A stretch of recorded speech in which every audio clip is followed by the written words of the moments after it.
Dear learners, welcome back to WSE Legendary Lives, where learning English opens the door to ancient wisdom and timeless tales.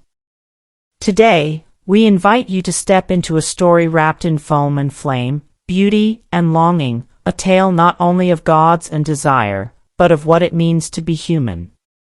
She emerged from the sea, not born but revealed, radiant, perfect, irresistible. Her name is Venus, the Roman goddess of love and beauty, yet her story is far more than perfume and poetry. It is a tale of longing that creates and destroys, of beauty that heals but also divides. She was desired by gods and mortals alike, but was she ever truly understood? In every culture, we tell stories to explain what moves us, what wounds us, what gives us hope. Venus represents more than attraction. She is the force that pulls hearts together, but also tears empires apart. Her myth holds mirrors to our own lives. How do we value beauty? What does it cost to be adored? And when love becomes power, who pays the price? As you listen, you won't just improve your English.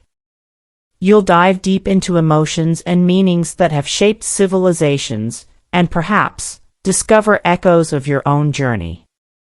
Prepare to enter a world where beauty was born from chaos, and love was never simple. Let the legend begin. In the beginning, there was no Venus. There was only the churning sea and the sky. In Roman mythology, Venus is often celebrated for her beauty, grace, and charm, but her true origin is far older, far wilder. To understand her birth, we must first sail back across time to the shores of ancient Greece, where she was known as Aphrodite, and where her coming into the world was not soft or gentle, but violent and divine. According to the ancient poets, the sky god Uranus ruled the heavens.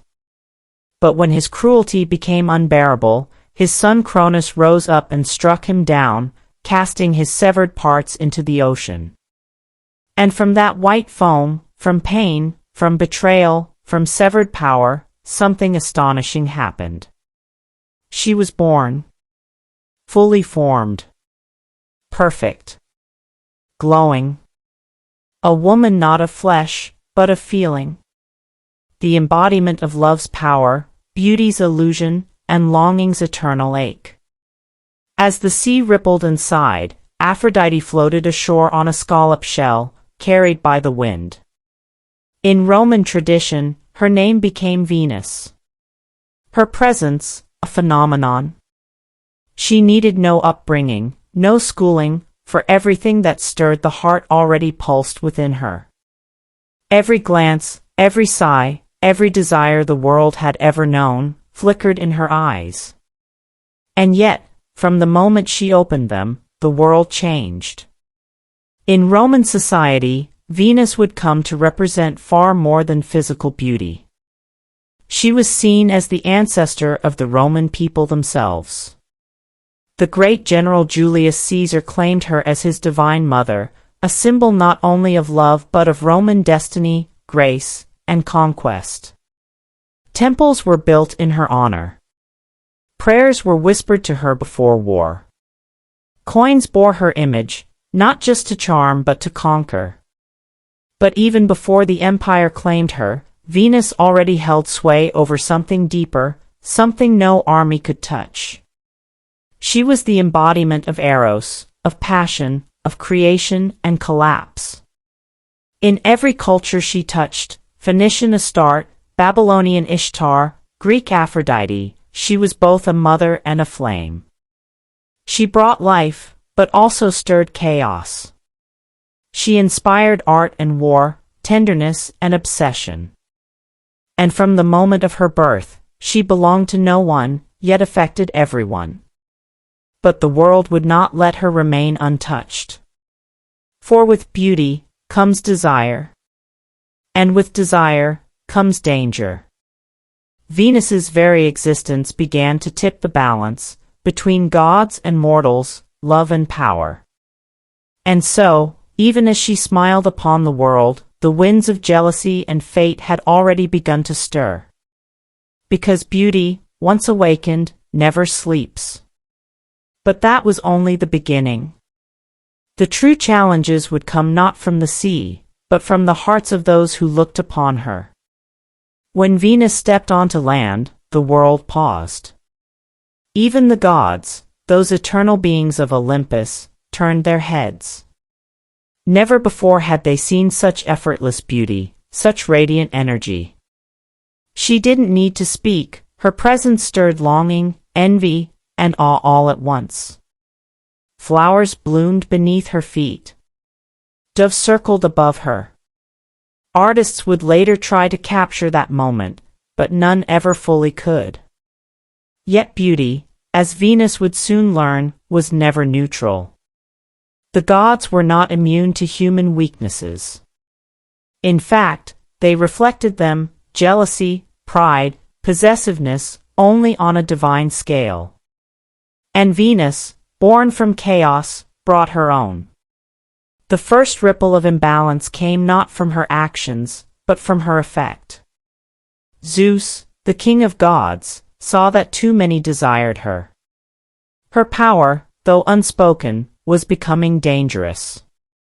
He feared her beauty would unravel the harmony of Olympus, setting gods against gods in pursuit of her affection. Already, whispers of rivalry stirred between Poseidon and Hermes, between Apollo and Ares. To restore order, Zeus made a surprising, and, some say, cruel, decision. He arranged for Venus to marry Hephaestus, the god of fire and forge. Hephaestus was kind, hard-working, and considered the least attractive of the gods. Lame from birth, he was mocked by many, overlooked by most. His workshop glowed with the heat of his labor, not the charm of his words. Venus was stunned. Not because Hephaestus lacked beauty, but because she had not chosen him. For the first time, her will was denied. She, who had ignited desire in countless hearts, was now to be bound by duty, used as a symbol of balance, a peace offering to the gods. This was her first wound. And while Hephaestus tried to love her with sincerity, he could not touch what he didn't understand. Venus was not only beauty, she was longing, emotion, movement. She yearned for connection, not control. Her marriage, built on logic, could not quiet the tides within her. Soon, those tides broke through. Among all the gods, there was one who truly stirred her heart: Ares, god of war. Unlike Hephaestus, Ares was bold, impetuous, passionate. He didn't worship Venus, he matched her. Their affair burned like lightning, defying the boundaries set by Olympus. They met in secret, kissed in shadows, and let their love swell like the ocean waves that had first birthed her. But no secret stays hidden in the realm of gods. When Hephaestus discovered their betrayal, he crafted a net so fine, so invisible, it caught them mid-embrace. He called the other gods to witness their shame, exposing their love not as sacred, but scandalous. Laughter echoed across the heavens. Not just at Ares and Venus, but at love itself. Their deepest bond had become entertainment. A weapon. A wound. From that moment, Venus learned a bitter truth: beauty draws eyes, but not always understanding. Love invites joy, and judgment. To be desired is not the same as being free. Still, her spirit did not break. She had known pain since the moment she rose from sea foam. But now she began to see the difference between love given and love taken. And though the gods had tried to define her, to bind her, Venus began to see herself differently. Not just as an object of worship, but as a force of nature. Powerful, unpredictable, transformative. Because when you are born of chaos, balance is never easy to keep. and the heart of the world was only just beginning to stir. After her public humiliation, Venus could have withdrawn, retreating into temples built in her name, surrounded by offerings and praise. But instead, she stepped into a new realm, the world of mortals. She had learned that even among gods, love could be manipulated. But among humans, love was fragile, desperate, real. It was there, in the imperfect lives of those who aged and died, that Venus saw reflections of herself. Not as an immortal goddess, but as a symbol of longing, vulnerability, and passion that demanded more than admiration. It demanded courage. Venus began to walk among mortals, not as a distant deity but as a presence in their dreams, their romances, their heartbreaks. Where there was beauty, she inspired it. Where there was love, she deepened it. But she also watched closely, for the human heart, unlike the divine, carries the burden of time. It was in these journeys that she met Anchises, a humble shepherd prince from Troy. In disguise, she approached him in the quiet of a golden field, and his gaze met hers not with arrogance, but awe. He spoke to her gently, not knowing she was a goddess, and for the first time in a long while, Venus felt seen, not as a prize, but as a person. She revealed her divinity only after they had shared a night beneath the stars, and left him trembling, not from fear, but reverence. From their union came a son, Aeneas. But Aeneas was no ordinary child. Venus had not only given birth to a son, she had planted the seed of a people.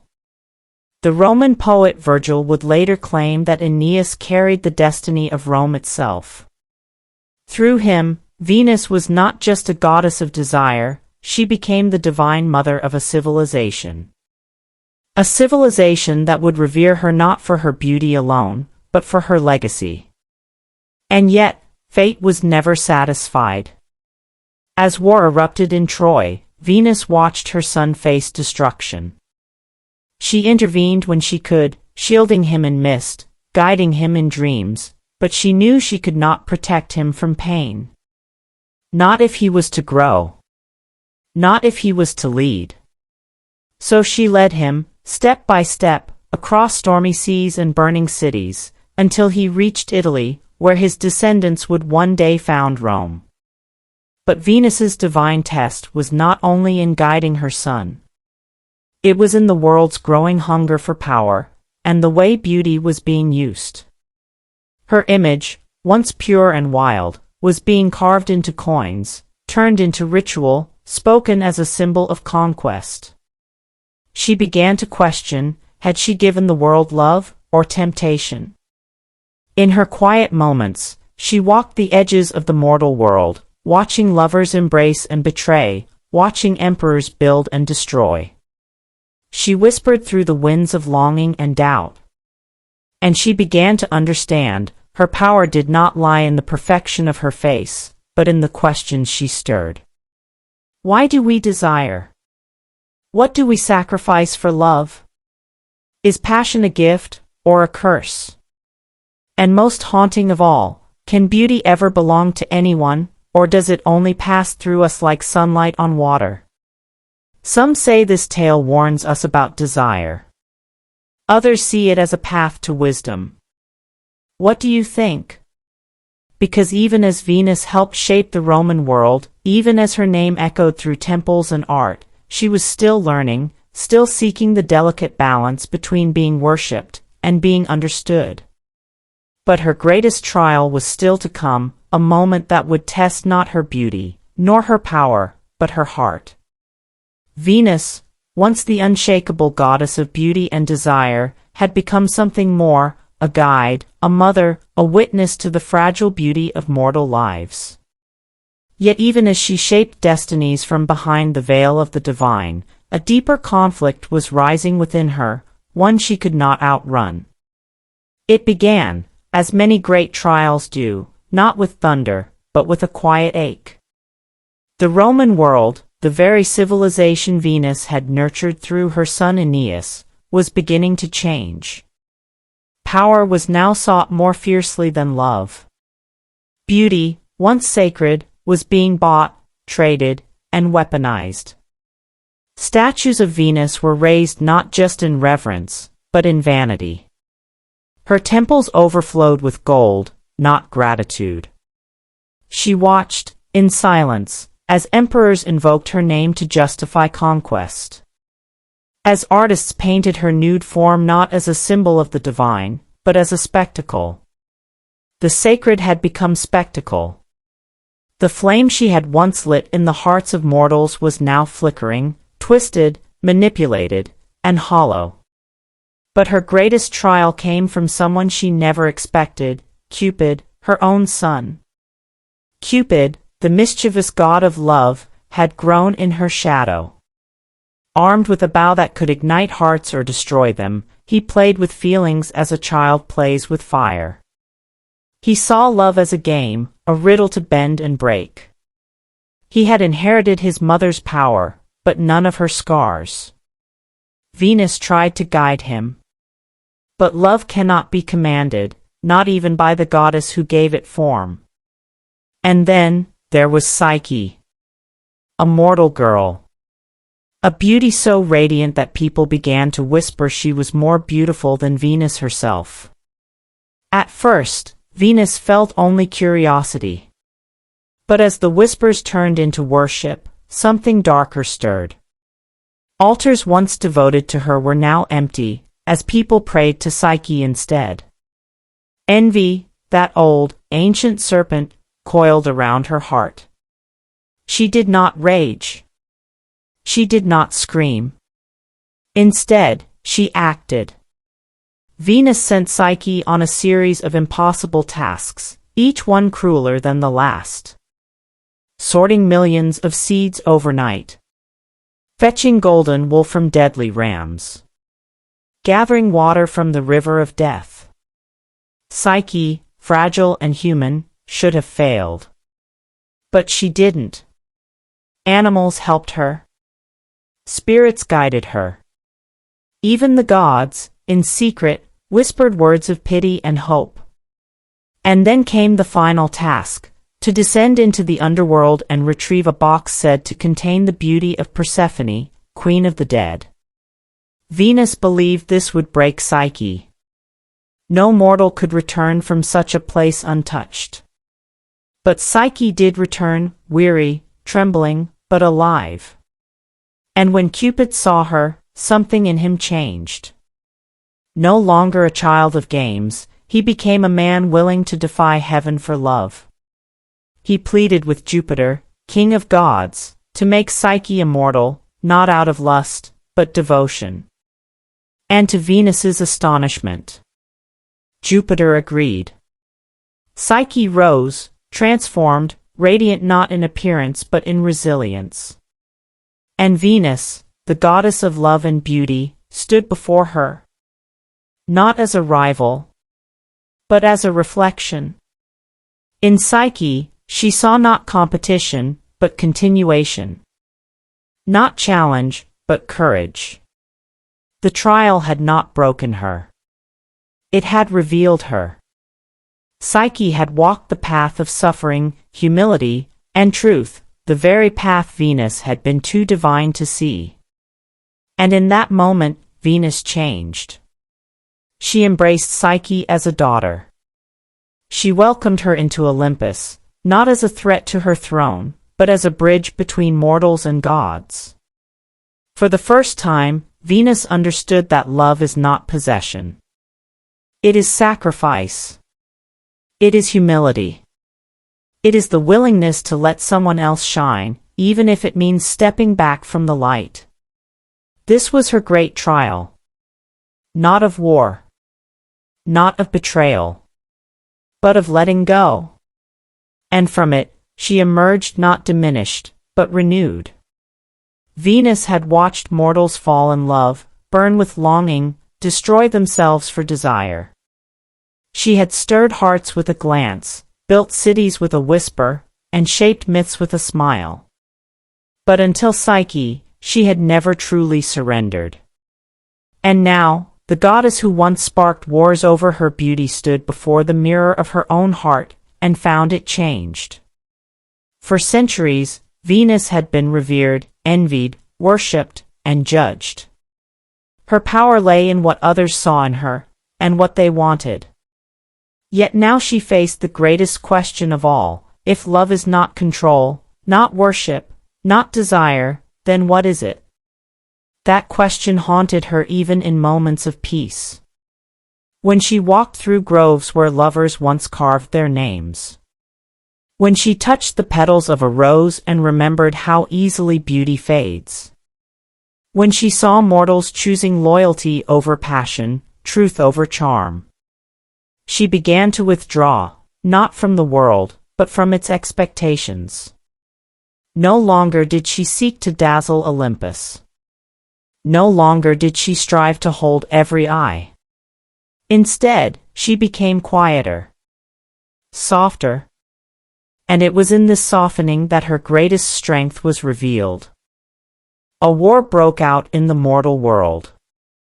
Not of nations, but of souls. Families torn apart.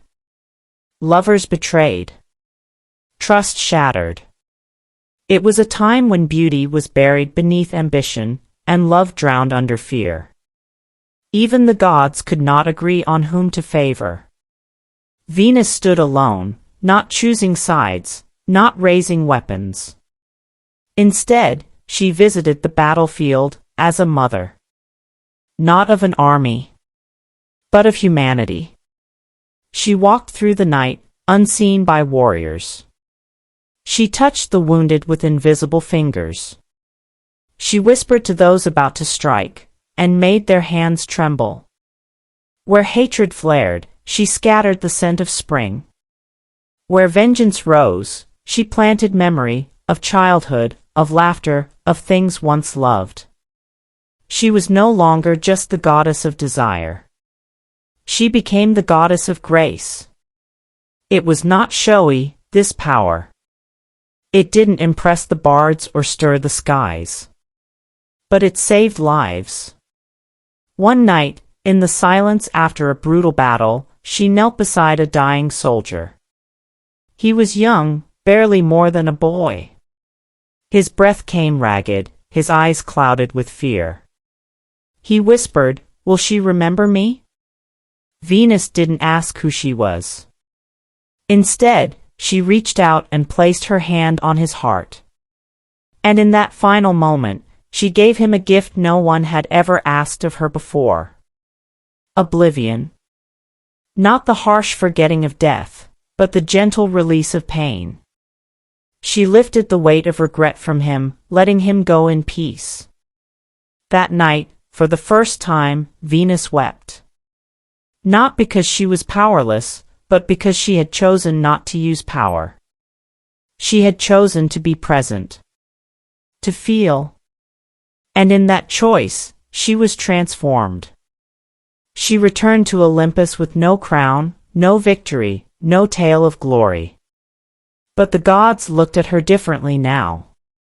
Even Zeus, who once feared her beauty, saw in her something deeper, the ability to create not just longing, but healing.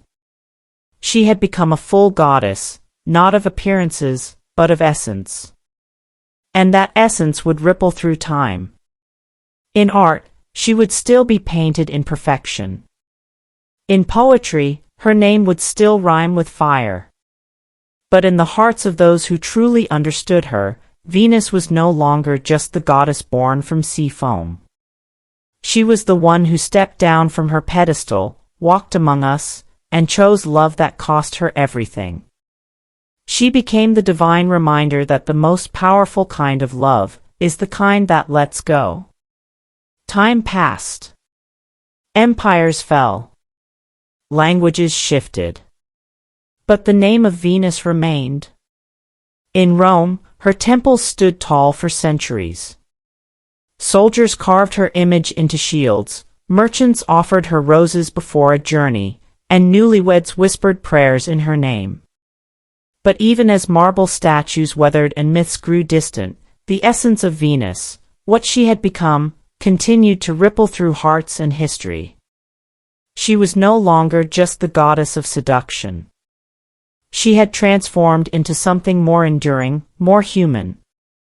In the stories that survived her, we see Venus in many forms. We see her in Aeneas, her mortal son, who carried his people across burning ruins to find a new home, not for conquest, but for hope. He built with vision, not rage. And though Venus only watched from afar, his strength was her legacy, not brute power, but compassion under fire. We see her in Psyche, who taught us that true love survives trials, doubts, and even death. That love earned through humility and perseverance is stronger than passion alone. And we see her in every artist, every poet, every soul who ever looked beyond the surface to seek the spirit behind the form. From Renaissance painters to modern writers, Venus inspired those who knew that beauty without soul is hollow, and that love, in its purest form, is an act of faith. But perhaps her greatest legacy was not written in myth or marble, but in the quiet transformations of the human heart. In the woman who chooses self-respect over approval. In the man who forgives where vengeance tempts him. In the child who learns that being kind is stronger than being feared. In these choices, small, invisible, deeply personal, Venus lives on. Not as a distant goddess, but as a whisper within us. Because the real power of Venus was never in the way she turned heads. It was in how she turned hearts. Even the name Venus evolved. In astronomy, it became the name of the brightest planet in the night sky, visible even when all else is dark. A symbol, perhaps, that love, beauty, and grace remain possible in even the loneliest corners of the universe. In the end, her story was never about perfection. It was about transformation. About how a goddess, born from sea foam and caught in the desires of gods and men, learned to define herself, not through how she was seen, but through how she gave. And in giving, through mercy, through guidance, through letting go, she became immortal in the truest sense. Not just worshipped. Remembered. Not just adored. Understood. But her legend is not closed. It continues, quietly, in us. In every act of compassion that costs something. In every moment when love is chosen over pride. In every time we see beauty, not as decoration, but as a promise. A promise that something gentle can still be strong. Do you feel this ancient legend speaks to your life in some way? The myth of Venus, like the sea she rose from, holds layers upon layers, beauty, love, rivalry, pain, power, grace. But beneath the waves of divine romance and celestial drama lies something profoundly human. At first glance, Venus seems to be the goddess of appearance, of outer charm, soft glances, and the kind of love that flutters and fades. But look deeper, and a different truth emerges. Her birth from sea foam is no accident. Foam is made from waves colliding, winds howling, chaos erupting. From conflict, she rose, not as a product of serenity, but of rupture. Her very being reminds us that even in moments of destruction, something beautiful can be born. That suffering, when transformed, can lead to insight and grace. Throughout her story, Venus encounters every form of love, romantic, maternal, possessive, liberating, destructive. But the love she ultimately embodies is not about being wanted, it's about becoming worthy of love by choosing humility, empathy, and surrender. She teaches us that beauty without wisdom can wound. That desire without compassion turns to control. That being seen is not the same as being understood. Her most symbolic act is not her birth, nor her romance, but her acceptance of Psyche. That moment, when she embraces a mortal woman once seen as a threat, becomes her emotional climax. It shows us that true beauty lies in seeing others clearly and allowing them to shine, even if it means stepping back from the spotlight. In today's world, where we are bombarded with images of perfection, Venus whispers a timeless truth: real beauty is not in the mirror, but in the heart. It is not measured by admiration, but by impact. She also reminds us that the love we offer others can be a form of healing, but only when it comes from a place of inner peace, not performance. Her story invites us to ask, what kind of love do we seek? What kind of beauty do we believe in? And when the moment comes, will we choose to love in a way that sets others free? Venus's myth may be ancient, but her message is urgently modern. Because love still wounds. Beauty still blinds. And the world still waits for those brave enough to love wisely. Dear learners, as our journey with Venus draws to a close, let us pause, not to look back, but to look within. This legend may be ancient, but its truth still pulses through the world today. That love, when selfish, wounds. When forced, imprisons. But when given freely, with humility and grace, it transforms. Venus began as a symbol of beauty, radiant, unreachable. Yet through heartache, conflict, and sacrifice, she became something far more enduring, a reminder that our truest power lies not in how we appear, but in what we choose when no one is watching. She showed us that desire must be tempered with understanding. That to love someone is not to possess them, but to protect their freedom, even at the cost of our pride. So ask yourself, which part of this story stayed with you the most, and why? Do you see echoes of Venus's journey in your own life? Perhaps it was her courage to change. Her willingness to let go. Her choice to become a healer instead of a symbol. Whatever it was, hold it close. And if this story touched you, even in a small way, consider sharing it. Pass it on, because every time these myths are retold, they breathe again. Not in marble or incense, but in us. Subscribe to WSE Legendary Lives, where language and legend meet, and where each tale brings not only new words, but deeper meaning. Until next time, may your heart stay open, and your spirit curious. Farewell for now, and remember, even the brightest goddess was once just foam and wind, waiting to become something more. And so are we.